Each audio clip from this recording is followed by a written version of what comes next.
네, 이번 시간은요, 우리 김영민 또 1등 중에 1등 매니저가 오셔가지고 이슈를 더해 주신다고 합니다. 네. 어떤 내용부터 만나볼까요? 자, 오늘 첫 번째 주제 먼저 화면으로 공개해 주시죠. 자, 오늘 새벽에 나온 따끈따끈한 소식입니다. FOMC 회의 결과가 나왔는데 사실 결과가 나온 건 이제 오래됐고요. 네. 시장 방향성을 좀 짚어봐야 될 것 같습니다.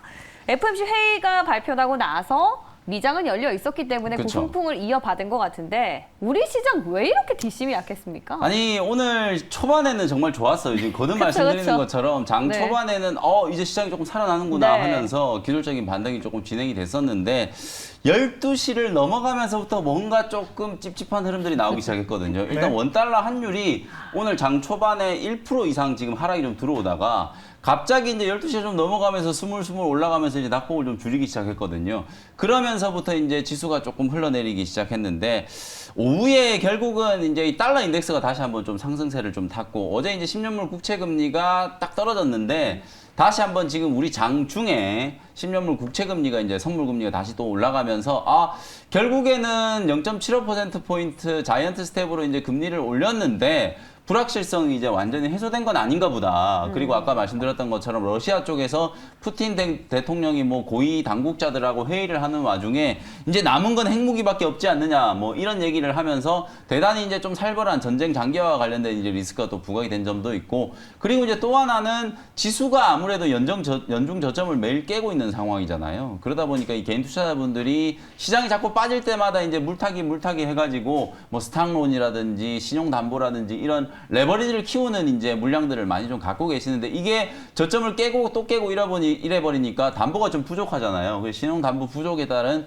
반대매매 물량들이 또 막판에 많이 좀 쏟아진 부분 그런 것들이 아무래도 오늘 우리 시장이 장 막판에 좀 흐름이 조금 아쉽게 마무리 좀 되는 주요 원인이 아니었나 이렇게 좀 진단을 좀 해드리겠습니다. 네, 안 그래도 오늘 우리 개인 투자자들 장 막판에 한 네. 260억 정도 그렇죠. 네, 강제 매매를 당했다 이런 맞습니다. 얘기까지 나오고 있는데 어쨌든 저쨌든 오늘 드디어 외국인 매수세가 들어왔습니다. 맞습니다.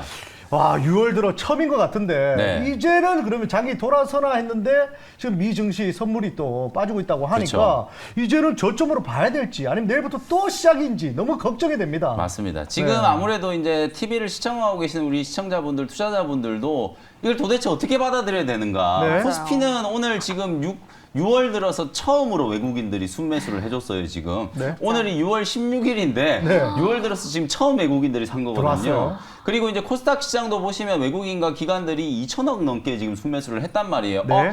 아니 기관 외국인들이 이렇게 열심히 샀는데 지수가 이렇게 힘이 없다니 그것 또한 이제 놀라운 사실인데 사실은 이제 그런 것 같아요. 오늘 막판의 흐름은 기관 외국인들이 매수는 좀 해줬지만 적극적으로 이제 시장가로 이제 가격을 좀 올리면서 매수를 한다라기보다는 개인들이 이제 집어던지는 물량 방금 우리 동엽 MC님 말씀하셨던 것처럼 반대매매 나오는 이런 물량들을 그냥 받아내는 받았다. 정도의 수준이었기 때문에 사실은 오늘 확실하게 뭐 시장이 이제 또 반등을 좀 했다라고 평가하기는 좀 어렵고 네. 다만 이제 순매수가 들어왔다는 것 자체는 어느 정도 좀 긍정적으로 평가를 할 수 있는 게 앞으로 한 2, 3일 정도는 더 이제 시종 반대매매 물량에 대한 리스크가 좀 있을 수는 있겠지만 기관 외국인들이 판단했을 때 어쨌든 지금 시장의 어떤 레벨 우리가 주식시장이 항상 이제 기술적인 분석, 테크니컬한 분석만 하는 건 아니거든요. 네. 차트를 보고 이제 참고를 하는 거지만 말 그대로 이제 시장의 펀더멘탈이라든지 내재 가치라는 게 있잖아요. 코스피 지수가 2,400까지 빠지면 PBR이 0.85까지 떨어지는 거예요. 네. 역사적으로 0.85까지 떨어졌던 사례가 딱 3번 정도 있었는데 그 중에 한 번이 IMF 때, IMF 때. 그리고 직전에 우리 코로나19 때, 뭐 요럴 때거든요. 그러니까 네. 지금 상황이 이제 그 정도의 어마어마한 경제 위기 정도 수준의 어떤 리스크를 갖고 있는 시장이냐, 거기에 대한 이제 외국인 기관들의 이제 스탠스를 확인할 수 있다라는 거거든요. 아마 지수가 뭐 조금 더 조정을 받을 수는 있겠죠. 오늘 네. 확실하게 뭐 반등이 나왔다라고 장담을 할 수는 없겠지만 일정 부분 이제 가격 조정이 좀 진행된다라고 하더라도 지금까지 딱 2주 동안에 불과 코스피 지수, 코스닥 지수가 딱 불과 2주 만에 고점, 전고점, 직전 고점 대비해서 10%가 넘게 지금 조정을 받은 상태거든요. 미장보다 좀 낫네요. 뭐 미국 시장이랑 거의 독진 개찐이에요. 나스닥 지수도 지금 한 6거래일 만에 거의 한 12% 정도 빠졌으니까 거의 비슷한 정도 흐름인데 그 정도로 이제 조정을 조금 받았기 때문에 사실상 지금 정도 수준에서는 외국인과 기관들도 어느 정도 시점에서는 지수 하방이 좀 만들어지고 저점 매수를 좀 해야 되는 게 아닌가라는 인식도 분명히 좀 있다라는 거예요. 그러니까 오늘 외국인들이 이제 정말 오랜만에 또 코스피 시장에 이제 순매수를 했고 했고 코스닥도 오늘 개인들이 2천억을 집어던졌잖아요. 정말 많이 팔았거든요. 본의 아닌 매도를 이제 의도한 매도라기보다는 어쩔 수 없이 지금 매도를 할 수밖에 없는 그런 상황들이 좀 있었기 때문에 오늘 개인 투자자들이 많이 매도를 했고 기관 외국인들이 좀 그 물량들을 좀 받아냈다. 저점이 좀 잡혀가는 과정에서 나타나는 이제 시그널 정도로 해석을 좀 할 수 있겠다. 이렇게 말씀을 좀 드리겠습니다. 네, 자, 그럼 이런 상황에서 우리가 팩트 체크를 좀 똑바로 해보자고요. 맞아요. 네. 지금 연준이 뭐 거의 30년 만에 최대폭으로 자이언트 스텝으로 75bp를 인상을 했습니다. 네. 근데 만약에요. 네. 50bp를 올렸으면은 시장의 연준을 못 믿는다고 지난번처럼 그럼요. 빠졌을 거고요. 더 빠졌을 거예요. 그럼 75bp를 올렸으면은 현실적으로 불확실성이 해소됐네라고 긍정적으로 뭔가 호재로 평가가 돼야 되는데 지금 시장의 힘을 보면은 전혀 그런 게 그렇죠. 아닌 것 같단 말이죠. 이게 지금 어떻게 연준이 대응을 해도 주가가 과연 이제 올라갔을까라는 의구심이 이제 들게 만드는 결과인데요. 일단 방금 우리 지영 아나운서께서 이제 질문하셨던 것처럼 시장이 이게 악재인지 호재인지는 오늘 하루의 흐름만 보고는 판단할 수가 없어요. 그래서 이제 며칠 더 좀 지켜보긴 해야 되는데 일단 단기적으로는 오늘 이제 미국 시장의 흐름을 본다면 네. 단기적으로는 악재가 아니라 악재가 좀 소멸된 걸로 분명히 좀 인식을 했다. 왜 당기죠? 그래서 제가 이제 앞으로 이제 할 얘기가 좀 많기 때문에 네. 일단 이제 단기라는 조건을 네네네네네. 달아드렸는데 제가 준비해온 그림을 한번 보면은요. 오늘 새벽에 이제 미국 시장의 장중 변동성을 제가 이제 캡처를 해놓은 화면이거든요. 보시면 여기 이제 오른쪽에 이제 빨간색 점선으로 이렇게 이제 그어놓은 데가 있잖아요. 요때가 이제 바로 프레스. 제롬 파월 연준 의장이 기자회견 했던 시간이거든요. 네. 기자회견을 하기 직전까지 분봉을 보시면 지금 주가가 곤두박질 치기 시작했죠. 네. 사실은 초반에는 반등 시도가 들어오다가 자이언트 스텝 얘기 나오고 나서 이제 곤두박질 치다가 그 시점에 딱 반등 들어오는 시점이 언제부터였냐면 제롬 파월 연준 의장이 7월 달에도 이제 0.75%포인트 금리 올릴 수 있는 가능성은 있는데 이게 이제 레인지를 0.5에서 0.75, 그러니까 50bp에서 75bp로 이제 레인지를 딱 만들어주면서 그때 이후부터 주가가 급등을 한 거예요. 아하. 무슨 다 얘기냐면 했네요, 파월이. 시장은 이미 최악의 상황을 네. 감안을 해두고 있었다. 그 네. 최악의 상황의 시나리오가 뭐였냐면 어제까지만 하더라도 지금 월가의 전망이 어땠는지 한번 제가 말씀을 좀 드려보면 네. 6월 달에 일단 75bp 인상하고 7월 달에도 그대로 75bp 인상한다고 그랬어요. 7월 달에는 75bp가 아니라 1% 인상해야 된다는 얘기도 있었거든요. 네. 그러고 나서 이제 8월 쉬고 9월 달에 이제 0.5%포인트 추가적으로 또 인상한다. 이런 전망이 이제 우세했었단 말이에요. 근데 막상 이제 자이언트 스텝이라는 건 정말 좀 악재잖아요. 28년 만에 최대폭으로 지금 금리를 올렸기 때문에 악재긴 합니다만 이미 그 악재를 우리는 충분히 이제 선반영을 좀 시켜놓고 있는 상태였기 때문에 제롬 파월 연준 의장의 이 발언이 나오면서부터 오히려 시장은 상당히 좀 강하게 반등 시도가 좀 나타났다. 이렇게 이제 볼 수 있고 저는 오늘 진짜 제롬 파월 연준 의장이 본인이 할 수 있는 역할을 전부 다 했다라고 생각이 좀 들어요. 네. 왜냐하면 제가 이제 의구심을 갖고 있었던 몇 가지 부분들에 대한 해소를 좀 시켜주기 위해서 제롬 파월 연준 의장이 나름대로 준비를 좀 많이 했다라는 생각이 좀 들거든요. 일단 연준의 이제 정책 신뢰도의 문제, 그리고 이제 또 하나 저는 이제 좀 주목하고 싶은 부분이 어쨌든 연준이 지금 물가에 대한 아주 심각한 상황을 드디어 이제 좀 인식하기 시작했다라는 거. 너무 좀 늦었죠, 그죠? 물가가 올라가고 있다라는 네. 걸 우리는 한참 전부터 알았는데 네. 연준이 이제 이렇게 이제 표면화 시켜가지고 네. 명문화 시켜서 이제 지금 물가가 올라가는 게 상당히 좀 위험한 수준이다라는 걸 이제 인정한 건 이번이 처음이란 말이에요. 그래서 이제 그런 부분들에 있어서 시장이 나름대로 이제 좀 호구를 한 게 아닌가 싶고. 제가 이제 또 준비해온 화면이 있어요. 오늘 이제 그 제롬 파월 연준 의장이 이제 기자회견을 통해서 나타낸 FMC의 핵심적인 또 체크 포인트들, 네. 그것들을 제가 좀 한눈에 좀 정리를 좀 오, 해왔는데, 네. 요걸 한번 보시면서 다시 한번 좀 자세히 말씀을 좀 드려볼게요. 네. 오늘 뭐 FMC 얘기를 워낙 많이 여러분들이 좀 들으셨겠지만, 제가 제 나름대로 조금 더 이제 주관적인 시선을 좀 가미해가지고 분석을 좀 해드려 보려고 하는 네. 건데요. 첫 번째 일단 기대 인플레이션 상승이 눈길을 끈다라는 거, 이게 이제 제롬 파월 연준 의장의 표현이거든요. 네. 어제 저희가 사실 네. 초대석에 모시고 이야기를 나눴을 때도 네. 기대 인플레이션에 대한 말을 맞아요. 하셨는데 그게 뭐예요? 그러니까 이게 기대 인플레이션은 건 앞으로 이제 물가가 올라갈 거냐 떨어질 거냐라고 이제 예상하는 네. 시장 참여자들의 이제 심리라고 생각하시면 되거든요.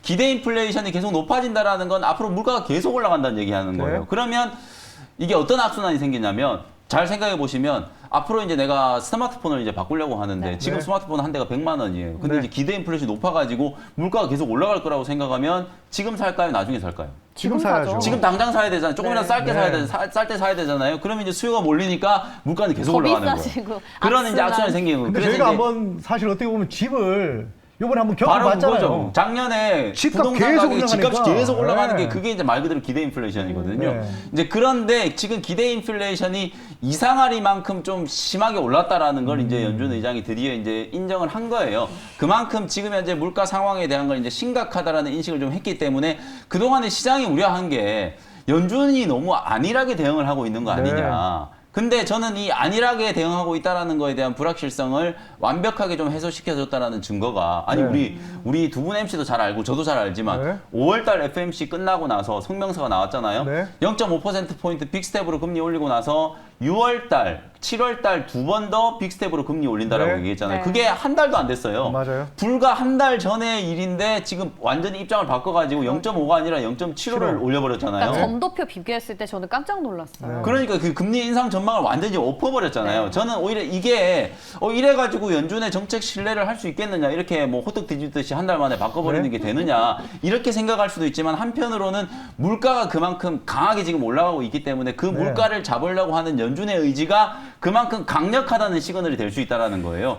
그게 저는 나름대로 오늘 미국 시장이 좀 먹혔기 때문에 오늘은 미국 시장이 이제 반등을 했다라고 보는 거거든요. 근데 전문가들 지금 먹혔다고 생각하지만 네. 사실 뭐 불과 얼마 전까지만 해도 네. 0.5도 높다 하지만 그렇죠. 0.75 자이언트 스텝 얘기할 때 네. 눈 하나 깜짝 안 했습니다. 여기서. 맞습니다. 그런데 지금 어떻게 느낌이냐 드냐면요. 지금 범인이 차가 범죄 그 저지른 차가 도망가고 있습니다. 네. 경찰이 뒤에서 그냥 빵빵하면서 따라가는 느낌이에요. 그렇죠. 그걸 차라리 앞질러 가지고 앞을 탁 막아야 되는데. 맞습니다. 그럼 물가를 기대 인플레이션 딱 잡을 수 있거든요. 그렇죠. 안 잡는 듯한 근데 느낌이 왜 듭니다. 그걸 못 예. 하냐면 예. 사실 이제 연준은 두 가지 목표가 있는 거예요. 물가만 잡으려고 하는 게 아니라 고용? 고용도 이제 신경을 써야 네. 되거든요. 그렇군요. 지금 이제 금리를 공격적으로 올리면 어떤 현상이 생기는지 제가 또 다시 한번 설명을 드려볼게요. 네. 자, 예를 들면 이런 거예요. 아까 스마트폰 이제 예를 들어드렸기 때문에 그걸로 네. 이제 설명을 한번 드려볼게요. 금리를 공격적으로 올려서 이제 기대 인플레이션이 꺾이기 시작했다라고 가정을 해보자고요. 네.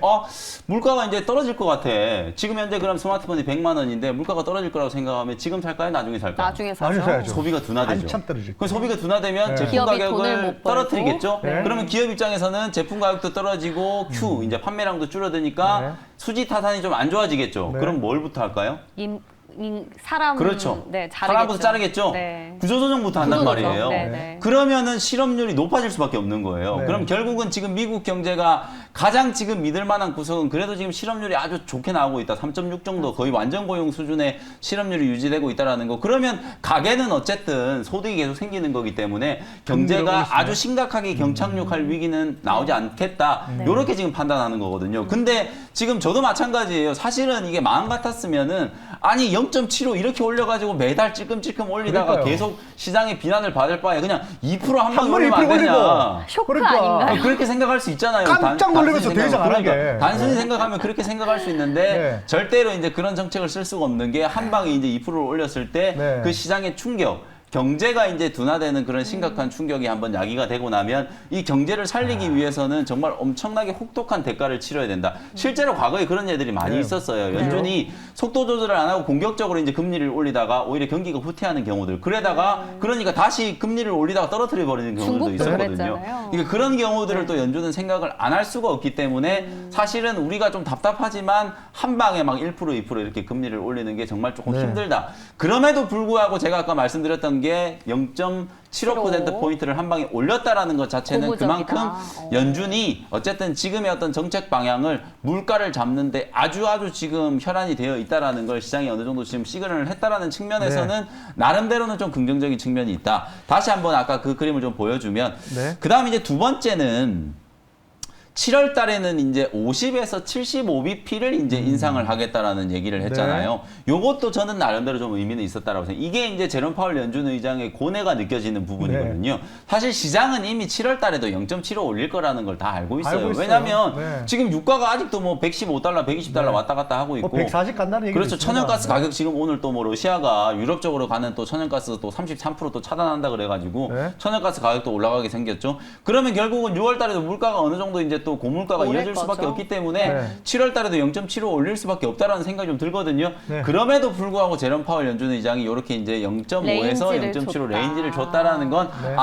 혹시나 모르니까 경제 지표에 따라서는 네. 우리가 좀 탄력적으로 대응할 거니까 너무 걱정하지 마라. 이거 맛보기 하고 있는 거네요, 지금. 그렇죠. 이제 그걸 시장을 네. 이제 조금 달래는 제스처를 시장 취한 친화적인 거예요. 분이네요. 그래서 저는 제롬 파월 연준 의장이 오늘 정말 열심히 노력했다 이렇게 평가를 하는 거예요. 주가가 올라가고 떠나고 네. 떨어지고 톡톡톡. 떠나서 네. 정말 오늘 본인은 애를 썼다 저는 이렇게 생각이 좀 들고 그다음에 이제 세 번째 네. 또 하나 이제 연준 의장이 이제 애를 썼다라는 게 역력하게 이제 표현이 드는 게 제롬 파월 연준 의장이 unusually라는 표현을 썼거든요. 맞아요. 네. 상당히 지금 이례적인 거다. 이 75bp 올리는 걸 우리가 이제 너무 당연한 걸로 생각을 하면 안 된다. 네. 무려 28년 만에 지금 자이언트 스텝으로 금리를 올린 거잖아요. 이게 상당히 이례적인 흔치 않은 일이다라는 걸 다시 한번 좀 강조를 했다라는 측면. 네. 자이언트 스텝은 자주 있는 일이 아니기 때문에 시장이 너무 이제 공격적인 긴축을 할 거다라는 우려 때문에 지레 겁먹을 필요는 네. 없다라는 걸 네. 또 표명을 한 거고요. 그다음 이제 네 번째 연말까지 이제 점도표상의 금리 인상 전망치가 어느 정도 되느냐. 지금 맞아. 이제 제가 조금 레인지를 넓게 잡으면 한 3.5에서 4 정도 돼요. 야. 이 0.5%포인트 차이가 나는 건 결국은 이제 다음 달에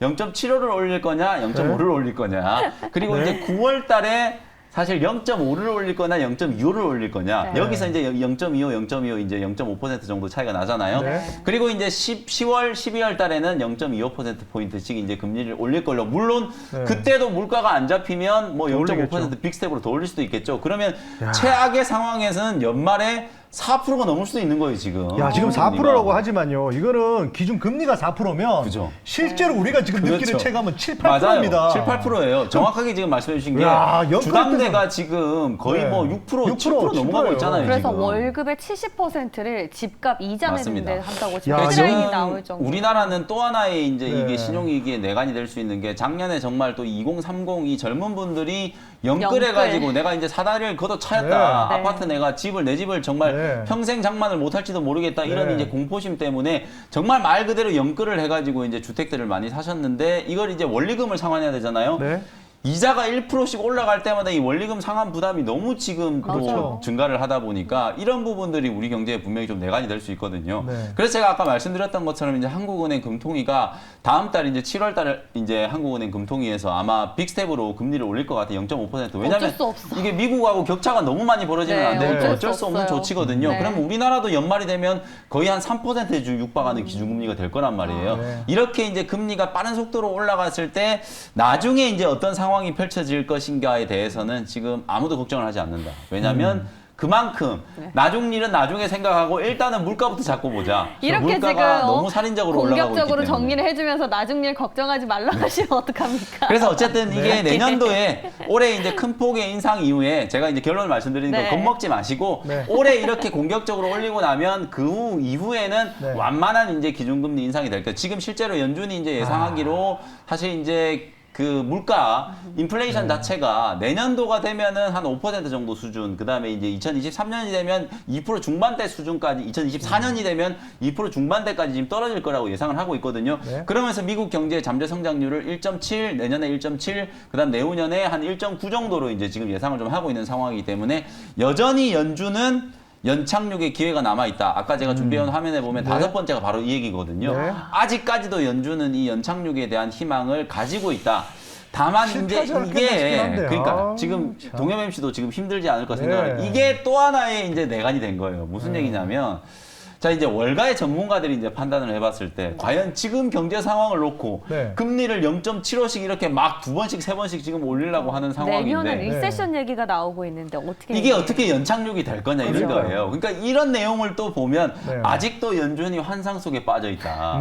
지금 이런 비판이 오늘 바로 나왔거든요. 네. 왔다 갔다 합니다. 아까 제가 말씀드렸던 것처럼 네. 실업률은 분명히 올라갈 수밖에 없어요. 그리고 어느 정도의 이제 경기 후퇴를 감안을 할 수밖에 없는 상황이거든요. 그럼에도 불구하고 물가 상황이 너무 심각하기 때문에 일단은 물가를 잡는데 방점을 좀 두고 연착륙을 추진해 나가겠다라는 거. 여섯 번째도 보시면 네. 이제 소비가 일부 둔화될 수밖에 없어요. 당연히 금리를 이렇게 강하게 올리는데 이미 돈이 소비자 없어요, 이제 이제. 기대 심리라든지 아니면 네. 소매 판매 지표가 하락을 했잖아요, 벌써. 네. 그런 부분들을 감안하면 이미 이제 소비 행태에 대한 일부 이제 둔화를 감안을 좀 하면서 네. 그럼에도 불구하고 연준은 연착륙을 목표로 좀 하고 있다. 뭐 이런 상황들에 대한 걸 정리를 조금 해드리도록 네, 하겠습니다. 급하게 문자가 하나 왔습니다. 김영민 전문가님, 1289님이요. 김영민 전문가님, 잘난 척 그만하시고 네. 제일 중요한 게 그래서 장은 올라갑니까 떨어집니까라고 정확하게 말해달랍니다 지금. 네, 그 어떻게 얘기를 지금 합니까? 그 얘기를 지금 해드리려고 하는데 아마 지금 시청하고 계신 네. 분들이 다들 이제 그렇게 생각하실 거예요. 그래서 어쩌라는 거예요? 어쩌라고 지금? 올라갑니까 떨어집니까? 장이 내일 올라가느냐 빠지느냐 그 그것만 얘기를 얘기해, 지금 해드려야 그냥. 되는데 네. 일단 지금 미선물이 좀 많이 빠지고 있어서 장이 이제 내일 쉽게 네. 오를 거라고 생각할 수는 좀 없어요. 다만 디커플링 안 될까요? 오늘 미국 장은 2.5% 올랐잖아요. 네. 근데 우리 시장은 거의 보합에서 끝났기 때문에 오른 게 없어요. 그러면 이제 내일 미국 시장이 이제 빠지면 도로 제자리 가는 거잖아요. 우리나라는 어차피 제자리였다. 제자리였다? 그렇기 때문에 사실 시장의 이제 위치로 봤을 때는 우리 시장이 내일 미국 시장이 빠진다라고 해서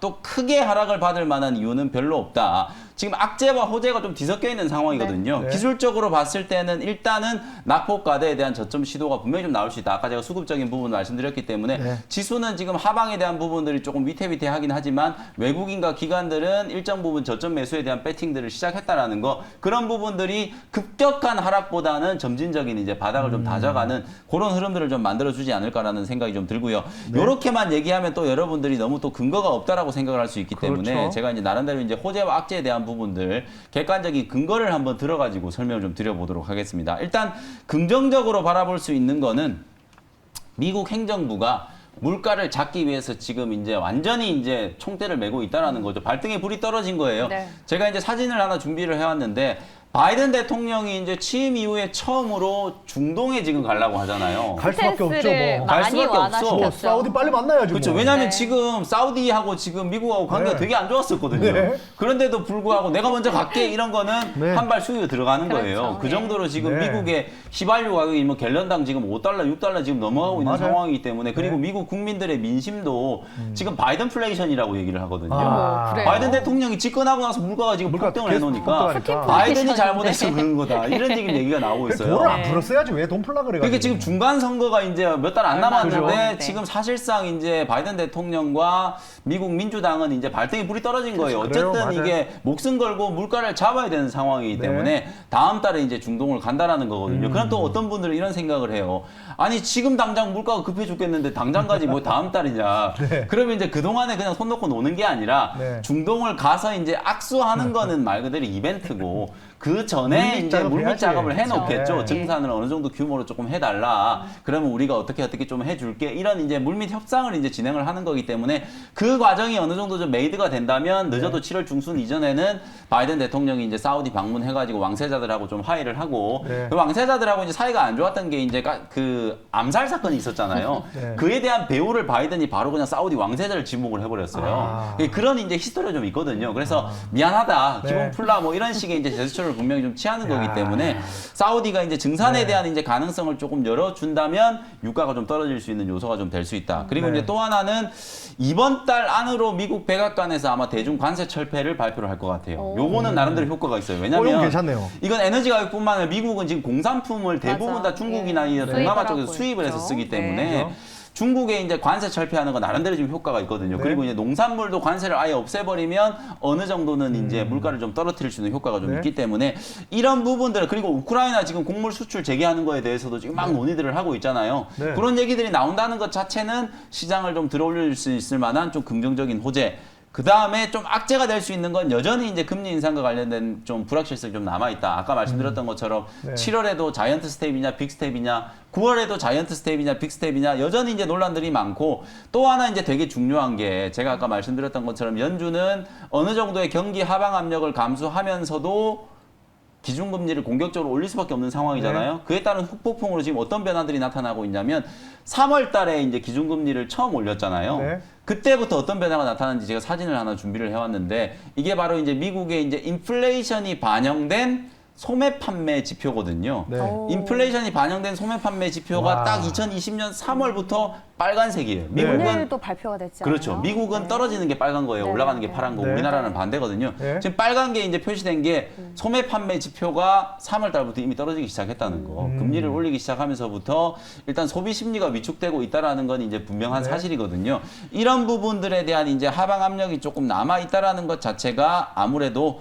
시장에 이제 조금 하방 압력을 좀 가하는 그런 악재성 요소다. 그래서 이런 것들을 제가 전체적으로 좀 포함을 해가지고 악재 네. 호재를 다 반영을 해가지고 결론을 좀 말씀드리면 어쨌든 시장은 일정 부분 조금 더 변동성은 좀 있을 수 있겠지만 하방 경직성을 좀 만들어가는 과정이고 네. 네. 악재가 해소되는 저는 모멘텀은 결국은 유가라고 보거든요. 그쵸. 유가가 110달러 아래로 떨어지면 그때부터는 시장은 탄력적인 반응이 좀 가능할 거로 그게 보여지거든요. 코어 CPI를 네. 결정하는 게 그렇죠. 예. 맞습니다. 헤드라인을, 그래서 저는 네. 그 기간 동안에 과연 시장이 얼마나 좀 버텨주느냐. 맞아요. 총알을 지금 완전히 이제 네. 좀 바구니를 비워놨던 외국인들이 네. 다시 한번 조금 우리 시장을 좀 담아줄 네. 수 있지 않을까. 네. 뭐 그런 네. 기대를 조금 해보면서 뭐 지금 이런 얘기하면 또 여러분들이 다들 그렇게 생각하실 거예요. 네. 맨날 시장 저점이라 그래놓고 맨날 빠진다고 이런 얘기 하시는 분들도 분명히 이 있는데. 와중에 난리가 났습니다. 큰일 네. 났습니다. 지금 왜요? 저희 댓글로 소통하고 있잖아요. 네네. 스치면 일단 임신님이라는 네. 일단 아이디부터도 좀 깨름직한 아이디가 박정 아나운서님이 김영민 전문가님을 바라보는 눈빛이 심상치 않다라고 이렇게 하는데 요거를 캡처해서 예. 저희 김영민 전문가님 장모님한테 네, 보내드리도록 네, 하겠습니다. 됐고요. 네, 요 됐고요. 영상이랑 요 댓글 보냅니다. 네. 둘이 뭔가 있나 봐요. 아, 그런 건 절대 아니고요. 유부남이잖아요. 얼굴 왜 빨개져, 유부남? 네, 그런 건 절대 아니고. 아, 유부남. 사실은 네. 여러분들 이제 이렇게 좀 생각을 하시면 될 것 같아요. 네. 네. 우리가 이제 방송을 네. 할 때 네. 여러분들이 절대 오해를 하시면 안 되는 게 오늘 시장 분위기 너무 안 좋잖아요. 네. 오늘뿐만 아니라 최근에 맞아요. 시장 분위기 너무 안 좋으니까 네. 아니 방송에 출연한 제가 이제 며칠 전에 좀 충격받았던 게 뭐냐면 네. 낮에 이제 제가 그래도 좀 힘든데 열심히 좀 방송하고 좀 재밌게 하려고 하는데 네. 왜 방송 나와서 웃고 앉아 있냐 이런 아, 얘기를 하시더라고. 그럴 그 얘기 수 조심해야 있죠. 그 정말 네. 마음의 상처를 받거든요. 네. 왜냐하면 저희는 시장이 아무리 힘들고 어려워도 TV 시청하시는 분들이 저희까지 이제 울상을 하고 아무럴 수는 있으면 없으니까. 얼마나 힘들겠어요. 아, 그러면 그렇죠. 김영민 전문가님 힘들 정도면 전 개그맨인데 웃기지 말라 그럽니다. 그러니까요. 개그맨인데 그러니까 안 웃기면 뭐 하려고 사실 여기 앉아 여러분들 있습니까? 저희가 이제 뭐 속이 네. 편해서 이렇게 방송을 맞아요. 재밌게 하려고 하는 건 아니고 네. 저희도 카메라 꺼지면 여러분들이- 울고 있어요. 그러면 여러분들이 이제 조금만 방송을 네. 좀 보시면서 맞아요. 기분을 좀 푸시고 그리고 네. 이제 좀 더 좀 쉽게 여러분들이 좀 좋은 정보를 좀 재밌게 좀 받아들이시라는 네. 차원에서 아니 근데 얘기하는 저도 거니까. 좀 해명 좀 할게요.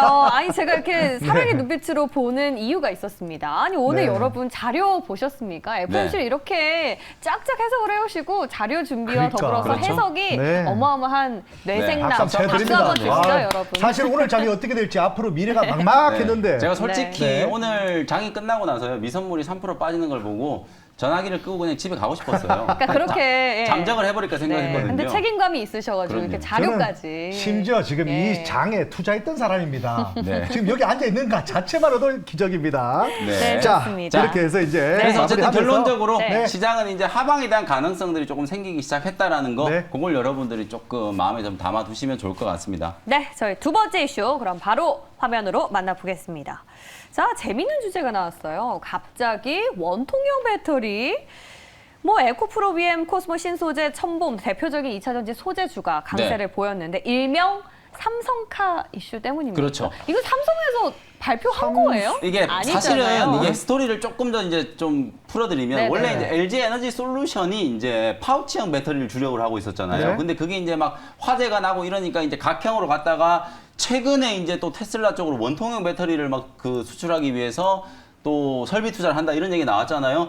거기에 이제 다시 이제 삼성 SDI까지 이제 가세를 하고 오늘은 삼성전자하고 삼성 SDI가 또 TF를 만들어가지고 전장 쪽에 투자를 한다 막 이런 얘기들이 막 나오니까 원통형 배터리 관련된 종목들이 이제 주목을 받기 시작한 거예요. 실제로는 이제 파우치형은 안전성에 대한 이제 조금 의문부호가 생겨버렸기 때문에 앞으로는 이제 각형이나 원형이 이제 대세를 이룰 거라고 보거든요. 다만 이제 그동안에는 원형에 대한 이제 투자가 조금 작았었기 때문에 앞으로는 이제 원형에 대한 투자가 더 늘어날 수 있다. 이 원형 배터리 여러분 어렵게 생각하지 말고 우리 건전지 있잖아요. 건전지 건전지 보면 동그랗고. 동그랗게 생겼잖아요. 네. 원통이요. 그게 사이즈가 이만큼 커진 거라고 생각하면 네. 돼요. 그 원통이거든요. 네. 그래서 이제 관련된 종목들이 좀 강하게 주목을 좀 받았다라고 보시면 될 것 같습니다. 자, 그렇다면 뭐 그간 저희가 LG 에너지 솔루션부터 시작해서 삼성 SDI 등등 네네. 저희가 아는 종목들이 많지만 네. 그래도 지금 원통형 배터리에 수혜를 받을 만한 종목들이 좀 있을까요? 일단은 좀 쭉 나열을 좀 해드려 보면 장비 종목은 대표적으로 이제 CIS라든지 TSI, 코인테크, 그 다음에 하나기술, 필옵틱스 뭐 이런 종목들이 있고요. 그 다음에 이제 배터리 표준하고 상관없이 어쨌든 설비 투자가 규모가 이제 계속 좀 증가할 거기 때문에 그런 종목들을 이제 여러분들이 좀 눈여겨 보실 필요가 있다. 설비 투자가 늘어나면 이제 장비 수주가 늘어날 거고 그럼 또 실적이 결국 좀 좋아질 텐데 그 실적이 좋아지는 게 일시적인 게 아니라 내년, 내후년까지도 이제 계속 좀 좋아질 수 있는 가능성이 있다. 이런 부분들을 이제 감안하면 좋을 것 같고요. 그 다음에 이제 또 소재 기업 중에서는 단연 오늘도 양극재 기업이 상당히 좀 강했잖아요. 네. 에코프로 BM이라든지 성수. LNF라든지 코스모 신소재. 코스모 신소재요. 네. 이런 종목들이 오늘 상당히 좀 강했고 그 외에 이제 그동안에 시장에서 주목을 좀 못 받았었던 종목 중에 가장 좀 눈에 띄는 종목 중에 하나가 이제 TCC 스틸이라는 네. 종목이에요. 이 회사가 이제 아까 제가 네. 원통형 배터리 얘기했잖아요. 그 네. 원통형 이제 껍데기를 만들어야 되잖아요. 그 껍데기를 그렇겠죠. 이제 만드는 회사라고 생각하시면 되고 그다음에 이제 상신 EDP 같은 경우에는 주력 고객사가 삼성 SDI예요. 그러니까 당연히 이제 수혜주고 상신 EDP가 만드는 것도 이제 그 양극재에 들어가는 이제 배터리에 들어가는 네. 이제 재료들을 담는 통, 네. 캔이라고 하잖아요. 그 네. 캔을 만드는 회사가 바로 상신 EDP고, 그 다음에 이제 M&A 매물로 나와 있는 또 일진 머티리얼즈, 뭐 네. 이런 종목들도 같이 이제 조금 주목을 좀 해보시면 좋을 것 같습니다. 아, 아니, 근데 이게 뭐. 사실 네. 이슈만인데 이렇게 수혜주라고 꼽아서 저희가 투자를 말씀드려도 되는 지금 시기입니까? 그래서 사실은 이제 이슈만은 아니고요. 완전히 네. 근거는 없는 얘기는 아니고 아, 제가 아까 그래요? 배터리 네. 이제 표준에 대한 얘기, 실제로 이 배터리 표준은 국제 표준을 누가 장악할 것인가에 대한 치열한 경쟁이 아. 있었어요. 실제로 LG 에너지 솔루션은 파우치형을 국제 표준으로 네. 만들고 싶었어요. 네. 근데 그게 이제 작년 막 리콜한 거 아시죠? 북미에. 네. 그게 이제 화재 사건이 자꾸 터지고 이러다 보니까 아 파우치는 안 되겠다. 그러다가 이제 반값 배터리 얘기가 나오고 또 각형으로 갔다가 이번에 이제 다시 원형으로 온 거거든요. 이거는 결국은 완성차 회사들이 어떤 배터리 형태를 선택하느냐에 따라서 결국 맞춤형으로 저는 이제 할 수밖에 없다라고 보여지기 때문에 네. 원형 배터리에 대한 투자는 이제 계속 좀 늘어날 수밖에 없겠다. 뭐 이렇게 말씀을 자, 좀 그렇다면 드리겠습니다. 뭐 딱 집어서 소재, 뭐 장비, 기타 등등 뭐 간단한 것들 딱 찍어 주십시오. 네, 김 빠지게 지금 또 먼저 나왔죠? 먼저 나와버렸는데요. 많은 종목을 제가 나열을 좀 해드렸는데 그 중에 딱 하나씩만 좀 찍어보면 네. 장비 종목 중에서는 CIS도 역시 이제 M&A 매물로 나와 네. 있어요. 많이 M&A 매물로 빠졌다, 나와 이번에 있기 때문에 올라오더라고. 많이 빠지기도 했고 근데 네. 이제 수주 잔고는 지금 급증을 하고 있기 때문에 네. CIS는 장비 종목 중에 제가 탑픽 종목을 하나 말씀드리고 소재 종목들 양극재 종목 중에서는 LNF가 그래도 좀 가격 매력이 좀 있는 것 같아요. 오늘 공장 또 증설하는 네, 것 공장 같은데요? 증설에 네. 대한 이슈도 있고 또 테슬라 쪽 납품에 대한 네. 이슈들도 있고 맞아요. 주가도 보면 에코프로 BM은 거의 뭐 52주 신고가 영역까지 와 있지만 LNF는 아직 조금 여유가 있거든요. 그래서 양극재 종목은 이제 LNF를 좀 보시면 될 것 같고 아까 기타 종목으로 말씀드렸던 것 중에서는 TCC 스틸. 네. 요게 이제 차트가 아주 좀 이쁘게 좀 만들고 있고 거래도 상당히 지금 잘 들어오고 있는 상황이기 때문에 네. 바닥권에서 우리 개인 투자자분들이 좀 적극적으로 트레이딩하는 종목으로는 TCC 스틸을 참고를 좀 해보시면서 관심을 한번 가져보시면 좋을 것 같습니다. 네, 이렇게 해서 종목까지 저희가 추천을 해드렸습니다. 네. 자, 그렇다면 뭐 내일 장도 어떨지 한번 설명을 늘 했지만 그래도 내일 장 네. 어떨지 마무리 지어주시죠. 뭐 내일장 한마디로 좀 말씀드리면 아직까지 이제 불확실성이 좀 해소되지 않았다. 그래서 미국 시장이 얼마나 좀 방어를 해주느냐에 달려 있다라고 보고 시장의 불안감은 다만 이제 서서히 좀 완화되기 시작할 거다. 기관 외국인들은 워낙 좀 선제적으로 매도를 많이 해놓은 상태이기 때문에 저점 매수에 대한 가능성도 우리가 좀 충분히 열어놔야 되겠다. 그래서 시장을 너무 여러분들이 아랫 방향으로만 좀 보시다 보면 심리적으로도 너무 위축돼가지고 주식을 좀 들고 있기가 정말 좀 힘들게 되거든요. 억지로라도 여러분들이 시장의 공포를 좀 딛고 긍정적인 방향에 대한 모멘텀들을 좀 찾아내시면서 지금 시장의 하락 파동을 잘 견뎌내셨으면 좋겠다라는 말씀 또 당부를 좀 드리도록 하겠습니다.